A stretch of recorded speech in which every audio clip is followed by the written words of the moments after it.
Hello everybody, it's me GhostCritic, it's comic book review video time. Thank you for joining me, and just to let you know, this is going to be the last one of the year. Next Sunday is going to be Christmas Eve, so no, it's not going to happen. I'm going to be too busy filling my belly with booze and food and basically enjoying the Christmas period. So from Wednesday, when I will have a new comic book day video, from then on, expect whatever. But there will be no regular viewing videos. Now this week, for my comic book review video, I've got 2 weeks worth of comic books to get through, so I'm going to get through this as quickly as I can. Let's try and make it under half an hour. But because there are so many books, I've split them into, I guess, 3 categories. The first category is what I was most disappointed by.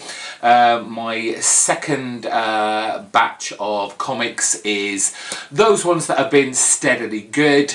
And then the final pile of comics is the ones that I really enjoyed. So there might not be a pick of the week as such, but there was some good stuff that I really want to talk about that has come out over the last couple of weeks. So let's crack on with those ones that were the most disappointing. And I'm going to start with the last part of one of the DC Young Animal imprints, part 6 of Bug, The Adventures of Forager, and it just didn't make a lot of sense most of the time. Well, not most of the time, all of the time. And I think Damien said it quite well, that I think it was Damien, or was it Sleepy Reader? It was either Travis or it was Damien, but basically this has been very nice to look at. It's the Old Reds doing their kind of 60s mod psychedelic style that they are very well known for, and as that is very nice to look at. It was good to see a lot of the Fourth World Kirby Creation characters making cameos all the way through the series, but as a cohesive, coherent storyline throughout this 6-issue run, no. The thing is, when you do something like this that's so far out there, you kind of feel cheated by the story, because basically they get to do whatever they want. They can get their main characters out of sticky situations in really big, outlandish, stupid ways. And that could be fun for an issue or two, but when it's every single issue, it gets a bit predictable, obvious and tiring. It's a shame, because this could have been a really good book, but just too out there.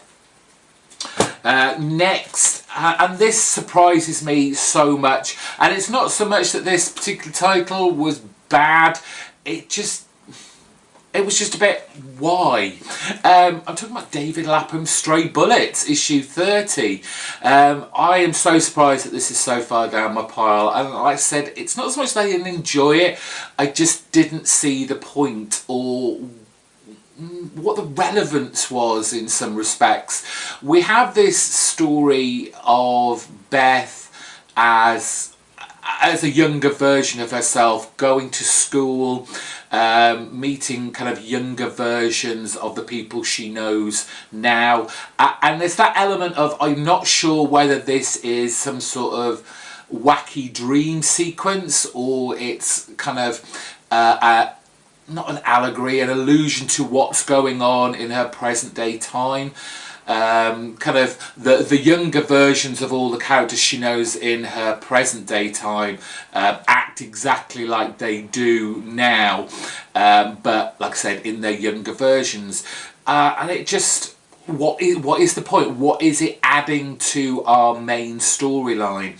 It was fine. It was that silly, stupid, farcical, dark humour that David Lapham does so well. He really does.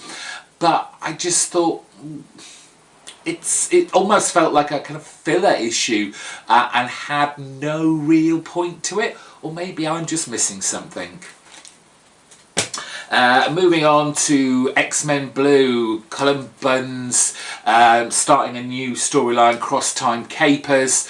If you'd read the last issue, because our time-displaced teenagers are in present day, it's causing time rifts in the past and in the future, and basically Magneto has this time machine, and they're basically going to flip-flop between kind of not so much big moments, but different versions or different times of the Marvel Universe that we've seen going through the history of X-Men.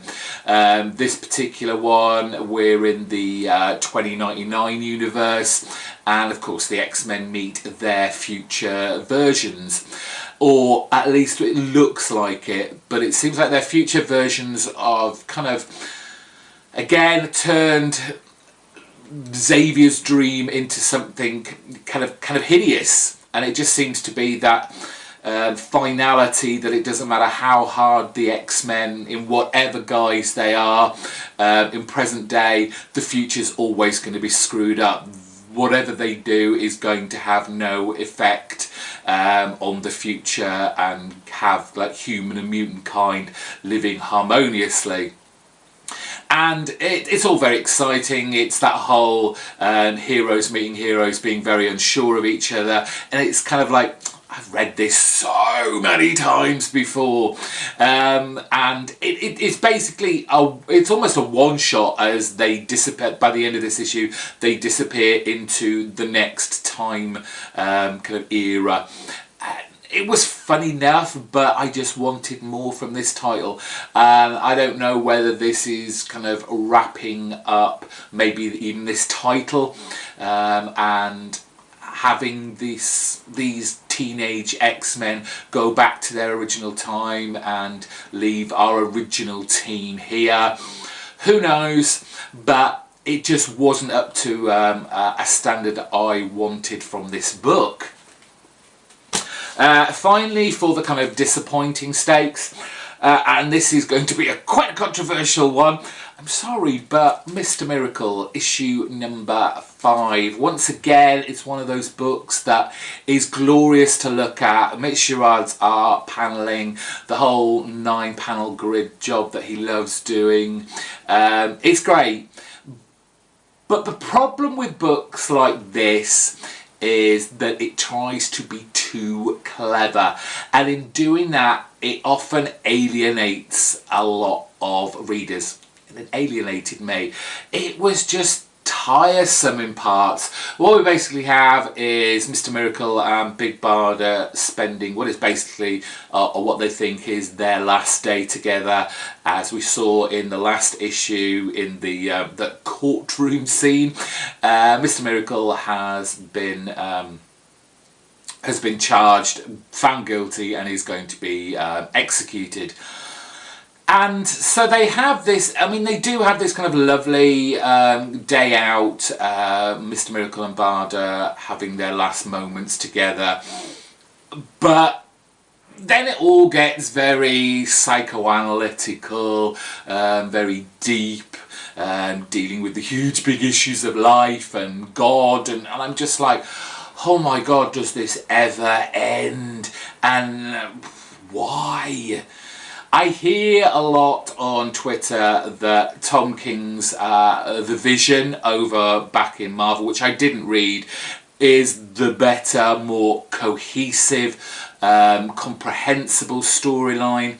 And I think a lot of people that I've seen are of the same opinion. I mean, it's very, very nice to look at, but the story is... it's all over the place, and whether this is going to turn into some sort of like Wizard of Oz-esque final scene where Mr. Miracle wakes up in a hospital bed and all the people he's met throughout this series are going to be all round his bedside, and he's been like on the brink of death after trying to commit suicide, I would not be surprised. Maybe Tom King has something got a little bit more clever than that, but it just feels that way, where by the end of this issue, kind of Barda because basically Mr. Miracle has given up. He's using this as his final day with Big Barda, doing everything that he hopes she loves and will remember and have fond memories of. But what he really wants her to say is, you have to stay, you have to fight. And by the end of this issue, she does. She says, you've got to stay, you've got to fight this. And I can just imagine her in the kind of bedside next to Barda, holding on to Mr. Miracle's hand, going, you know, hold on, don't die on me. And this is kind of getting translated into his fevered dreams. But that's just my kind of interpretation of what this book might actually be doing. But it was a slog to read this. Right, let's move on to the next batch of comics, which are the ones that are holding steady. They're enjoyable, but they're not peaking as such. But I'm still enjoying them a great deal. And we're going to start with Donny Cates' Doctor Strange, issue 382. The next part of the Loki Sorcerer Supreme storyline. Really enjoyed Donny Cates' first issue on this book. Moving and changing Doctor Strange's universe once again to where he has battled Loki, failed and given up his powers, or at least most of it, as the Sorcerer Supreme. That title now belongs to Loki, and he in some respects is struggling with this big title. What we have in this issue now is we're looking at Doctor Strange. He's now, of all things, a veterinarian, but he has this ability to be able to let the animals talk, and that causes all sorts of silliness in his practice in front of other people who are coming in to get their pets made better again. But Doctor Strange, you see a side of him here that is not nice, really. It's not a good side of Doctor Strange, as he realises that Zelda and Loki are trying to open a door within his home, the Sanctorium, that really shouldn't be opened. It potentially houses a very big bad kind of spell that will basically screw up the world. He's locked it, they're trying to get into it, they can't. But what Doctor Strange is seeing is that Zelda is starting to get maybe a little bit too close to Loki, and Doctor Strange is very jealous of that. He's not happy about this, and he tries to confront Zelda, and you see how Doctor Strange, although he cares for Zelda a lot, I mean, she is his, or was his kind of, he was going to mentor her as potentially the next Sorcerer Supreme, her being his now apprentice, but then you see the side of him that, you know, he just disappears. He has this fight that we potentially will see in the future between Loki, where he loses, and he just basically disappears. He leaves a note for Zelda. There's no proper goodbyes, and she ain't happy about that, which doesn't help Doctor Strange feel any more warmer to the fact that Loki and Zelda are making connections with each other. So, although he kind of confronts them, he gets thrown out unceremoniously, and he goes to someone that we haven't, I don't believe, seen for a great deal of time, and who's hidden away. He's like the big powerhouse of Marvel. It's almost like the Superman of the Marvel universe, and he goes to see Robert. Now, Robert is the human guise of the Sentry, a huge superpower. As I said, he's kind of like the Superman of the Marvel universe, and that's how the kind of cliffhanger ends, by Stephen Strange asking Robert for his help, obviously to go up against Loki and hopefully take him down and reassert himself as the Sorcerer Supreme. Great storytelling by Donny Cates. Love this new direction. The artwork by Walter with the colours by Belair are fantastic. The artwork is sometimes a little bit, I don't know how to describe it, but it's just not a great fit for me occasionally, but it's kind of pushed a little bit further by the fact that Belair is doing her best colours again. Every book she touches she just kind of brings to life, but I just maybe need it a little bit cleaner than it is in here. Moving on to Charles Soule's Daredevil and the second part of Mayor Fisk, issue 596. And basically Fisk has sent out an order that Daredevil is now a villain. He needs to be captured, he needs to be imprisoned because he's broken into his office, because Wilson is now the mayor and everyone has to do what the mayor says. And so we have this kind of citywide sweep looking for Daredevil. The helicopters, the police, the army, they're all after him to bring him in, and we get this kind of city skyline chase where they're trying to take him down.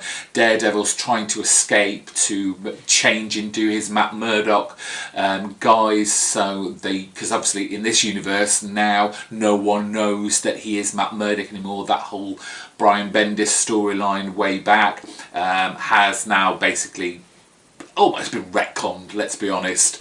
But it was a fun kind of chase type scene over the city skyline. We get a little blind spot thrown in there to help him escape, but I'm very excited to see what Soule and how Soule is going to take this book, how we're going to kind of knock Wilson Fisk off that little mayor pedestal of New York that he's got at the moment. Exciting stuff. Really enjoyed this book. Issue number 36 of The Flash by Joshua Williamson, and yes, it was all a big fake out in the last issue. His female counterpart at Ironhide, sorry, I forget her name, is not the one that's under here. I think we pretty much all knew that it was all a bit of a red herring. In fact, it was one of the kind of not even lesser known rogues, because he's not really a part of the rogues that we know, that we can see on the front of the cover.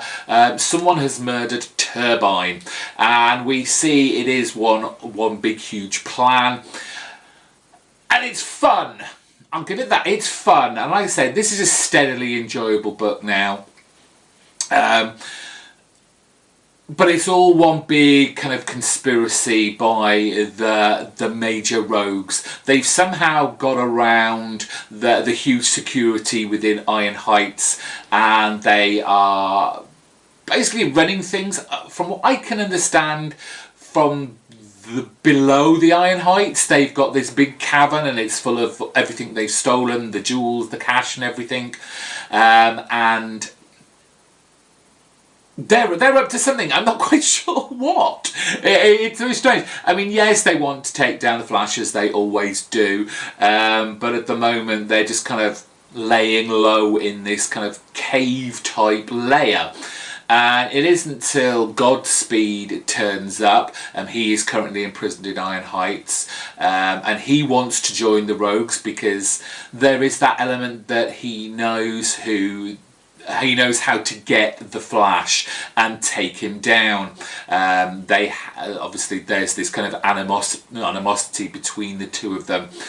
So it's fun. The artwork on here is fantastic. Porter and Hi-Fi doing the colours. It's brash, it's loud, it's exciting. There are a few problems, little nitpicky things like Barry using the Flash to get over to Iron Heights as quickly as possible. and you just think, why isn't people going, well, how did you get over here so quickly? No boats have even come over to have you on them, but no one just seems to take any notice. And just because he goes into his Barry Allen guise just before he gets to the gates of Iron Heights, that's fine. Everyone's just like, oh, hello, Barry's back, he's come here to witness the murder and do all the detective work. Well, that's a little niggle, but it's comics, or what do you expect? But I have fun with this book now. I'm glad the Flash isn't in that whole dark reverse Flash kind of powers, and he's back to being bright and in his red pure costume. Finally, for this pile, it's Brian K. Vaughan and Cliff Chang's Paper Girls, issue 18. Always, again, it's one of those solid reads, and I think that there is this kind of Brian K. Vaughan style of writing, and the way that it's very much like Saga is Paper Girls, in that it's always a solid, good read. But there's a lot really happening. Somehow you kind of get the Brian K. Vaughan mist over your eyes. You expect it to be fantastic and great, and it may kind of hide the fact that the book is very slow, let's be honest. We've got the end of last issue, we had one of the girls, because we're like in we're on the precipice of 1999, the year 2000, the whole millennium bug that was meant to happen, and one of the girls, I think it's Tiffany, she meets her future husband. Now at the end of last issue, I thought, because they are quite androgynous looking, I thought it was her wife, and we've got another lesbian on our hands, because one of the other team is always, the other girls is already meant to grow up to be a lesbian. So I was just thinking, oh god, not another lesbian. Not that that's a bad thing, but still it's just like, knock it on the head. But apparently no, this is a man that she's married, but obviously they are greatly different from what she is as a girl, and they're kind of got this goth steampunk type vibe and dress going on. Now, while she's getting acquainted with her future husband, the other girls are escaping from this kind of old woman who's apparently had encounters with the kind of young scientists of the future of 2000 that have come back, spoken to her. They're trying to mess with time, try to make things better, but the old guard of the future are trying to stop the young ones. It's a little bit complicated in parts, but I'm with it. I'm kind of with it. But as I said, it's just like there doesn't seem to be a great deal going on. And it's almost like hours are going by per issue rather than maybe days or weeks. It's not, I want to say laborious, but that's a very bad word to use this book, because stuff happens, it just doesn't happen quick enough. As I said, it's the Brian K. Vaughan mist. It's a good book, but God, he takes his time. Right, let's finish off this video and the final comic book review video of this year with the best books that I really enjoyed over the last couple of weeks. And we're kicking off with a Marvel book, believe it or not. It is The Punisher, issue number 219 from Rosenberg. And it's so good now. The Punisher is how I want it to be.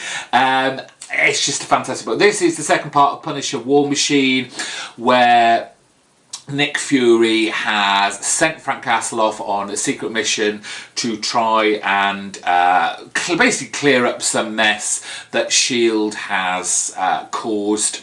And to do that, he's had to get the War Machine armour, which is why we've got this cover here. And we have Frank Castle finally in this kind of East European town or city, or at least on the outskirts. It's called Chernia. And he comes across a a farmer who's just kind of trying to mind his own business, you know, make the most of the land he's got and make a life for himself. But it's hard because you've got the governing body in the army continually taking land off the farmers, off the population of this town, this village. And so it's up to Frank to help this old guy out, and it's just what you expect and what you really want from a Punisher book. Punisher being badass, big explosions, blood, bullets, the lot. Punisher, you know, seemingly up against impossible odds, but managing to surmount them. But then there is always that kind of melancholic side of it where the person, you know, he's often trying to save gets the brunt of it, and in this case the farmer that he's been trying to save from this encroaching army, although, you know, this farmer tries to fight against the soldiers that have come to take his land, he inevitably dies, and the Punisher has to continue his mission on with some regret. The artwork by Villanova and the colours by Larich, they're brilliant, they're fantastic. Just such a turnaround for this book that I am just enjoying the crap out of it. Now on to another great artist, and so missed. It'd just be great to have him properly on a book ongoing, but this is Astonishing X-Men issue number 6, art by Mike Del Mundo, the story by Charles Soule, and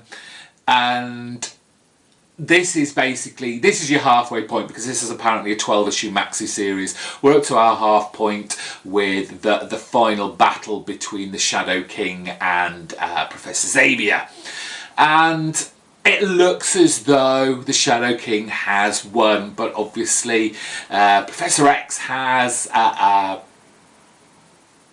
little card up his sleeve, and that is in the form of all the mutants that were in this kind of dreamscape that he managed to pull out of, and they are going to make their final battle as the Shadow King thinks he's won, lets his guard down, and it's just one beautiful big fight scene. And you don't feel as though you'll get this from Mike Del Mundo, especially with his kind of painterly art style, and you feel like it's not going to work, but somehow it does, and it's so good. And there are just some huge big moments, back in the battle scenes, that are just so much fun and so exciting. I've loved this book from the start. Now let's just put aside the great art for now. Let's talk about Charles Soule's writing, because he throws a big cliffhanger in on the end of this, the culmination of the first half of this story. And it could perhaps be that Professor X is back from the dead, but in a younger form, a younger body, as we see this character, just purely called X, turn up and proclaim that he is Professor Xavier. Just fantastic stuff, and a great big cliffhanger, final kind of story, the first half of the story arc. Love this so much, and I hope that Charles Soule has got more exciting fun stuff to go for the final 6-issue arc to go with this 12-issue maxi series.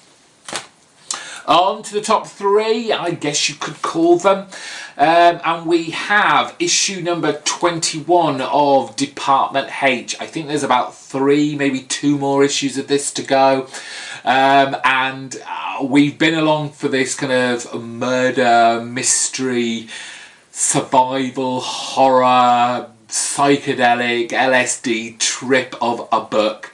and I just enjoyed every single issue. The flashbacks to the history of all these characters, everything that's going on in the present day as they're trying to reach the surface from this kind of seabed laboratory. It's just been fantastic. In this issue, we've got them kind of halfway to the surface. They're having to stop off at these kind of waypoints to charge up this submersible. And as we've been doing this, along the way we've been learning the way the characters that have interacted with Harry, the murdered father of our main character here, Mia.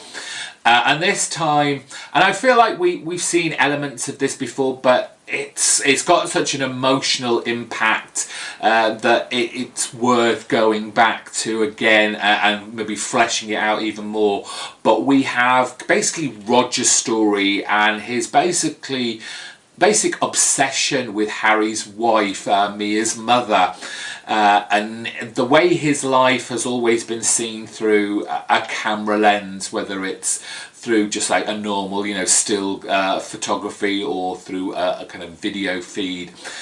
And you see the heartbreak from Roger, who not only loses his legs and has to live his life in this wheelchair, but also this almost unrequited love from Harry's now wife, and how it almost turns him bitter. And there is this kind of element then, is Roger the guy that killed Harry? By the end of this, you kind of get the idea that probably not, because how Mia is seeing all this is through a kind of like a video feed of everything on this kind of SD3 card or whatever you want to call them, and she's watching it all within kind of one of those submersible helmet things that they wear. So the way it's shown, the kind of scratchy video feed of her father actually dying, I'm guessing is viewed from Roger, so we can kind of take Roger out of the equation, I think. Because we see the bullet that kills her father coming from outside within the ocean, coming through kind of a glass sheet and killing him. But I kind of get the feeling from this book that this is almost going to be kind of like an Orient of the Express, Murder on the Orient Express type deal, where probably each one of them have some sort of element where they killed Harry, or had something to do with it, whether they pulled the trigger or not. But just enjoying this book so much. It's going to be sad to see it go, but it's good that it has kind of a final ending to it. Another one of those emotional roller coaster rides. It's Jeff Lemire's Royal City, issue number 8. As we're still back in the 90s, seeing all our characters that we met from the first story arc in their kind of teenage days, and how they interact and how they are dealing with Tommy's illness.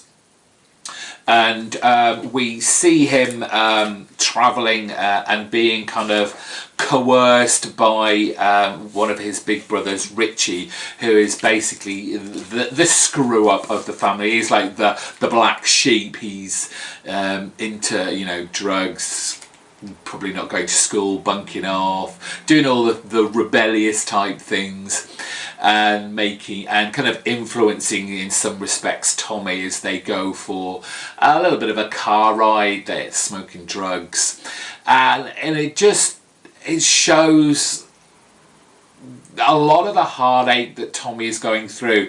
While there are all these people around him, he obviously feels very much alone. No one kind of understands exactly what he's going through with this illness, that they're not even sure what it is yet. and they're just, especially Richie, who basically only cares about himself really, just doesn't even really acknowledge it. Maybe that's his way of dealing with it, and wants Tommy just to have a good time, however long he may or may not have, and wants to show him the kind of fun side of life and not care about the consequences. And then, you know, he has this episode, it's almost like he has a bit of a whitey smoking marijuana, and wants to get out the car, and he walks home to find his sister, and she's just hanging out on the roof. Again, it's a very melancholic scene, and she's trying to tell Tommy that everything's going to be okay, but you can see deep down she doesn't believe this, and that there is going to be a lot of hard times ahead. And you just get this lovely kind of scene of them both sat on the rooftop looking out over the skyline of Royal City, and it's just these quiet moments from the book. This is a book, you know, we talked about Paper Girls and how slow it was, and how in some respects annoying it is. It doesn't matter with this book. It is those quiet, somber moments that make this book excel, and make it more than what it actually is. And I just love it. It's so good. I so love this book. And it's just, if you haven't read Royal City yet, get the trade. I even think it's out in a kind of a deluxe hardback. Get that as well. Just a fantastic read. So, what I guess you'd call it the pick of the week. It's the last book I'm going to talk about. So surprising, just changing with every issue, and it's only 3 issues in. I'm talking about Maestros. Steve Scruggs is really taking on us a bit of a journey here, and it's only 3 issues in. We've had the first issue, which showed like the current version of this universe, I guess you could call it, and then we had the twist at the last issue of this woman who he thinks he's in love. There is a relationship there, but she seems to have turned on him. And then in this issue, we find out that perhaps she wasn't that bad of a person in the end. But so much packed in this book. We have our kind of resident bad guys have this book that could change the whole landscape back to what it was. But for that book to open, it has to have someone, the bloodline of the current ruling house, which is our guy obviously here. So they're a little bit frustrated, and our guy, our main protagonist, is kind of heartbroken that because he's not sure why his kind of friendship, his relationship has kind of turned with this woman. Sorry, I've forgotten all their names, so I'm just calling them man or woman. So he brings her, it looks like she's dead, but he still has magical powers, and he brings her back to life against the advice of all of his advisors, and by doing this he breaks down the protective walls of this city, and then the bad guys come in and decimate the place. It's so good. There is so much filled in with these pages. We've got Dave Stewart and Phonographics doing the art, and it's so detailed, it's so imaginative, it's so explosive on so many levels. It's just a brilliant book that just surprises me with every turn of the page. It's like, what more can these guys do on the book that's going to keep me going? Because if this is what I get to expect in the next few issues, or however long this book goes, I'm on for the full ride. So good. I'm going to say it again. So good. If you haven't joined in on the Maestro book yet, please do it. It will surprise you. It will shock you. It will give you the good feels of what a good comic book should be. Love this book. And that is it for me this week. Thank you for watching. We may or may not have made 30 minutes. I probably think we haven't, but I hope you got this far and enjoyed all my thoughts and opinions of the books I read. Please let me know in the comments section below what you thought of those books, if you'd read any of them. Until whenever, I will see you soon. Bye bye.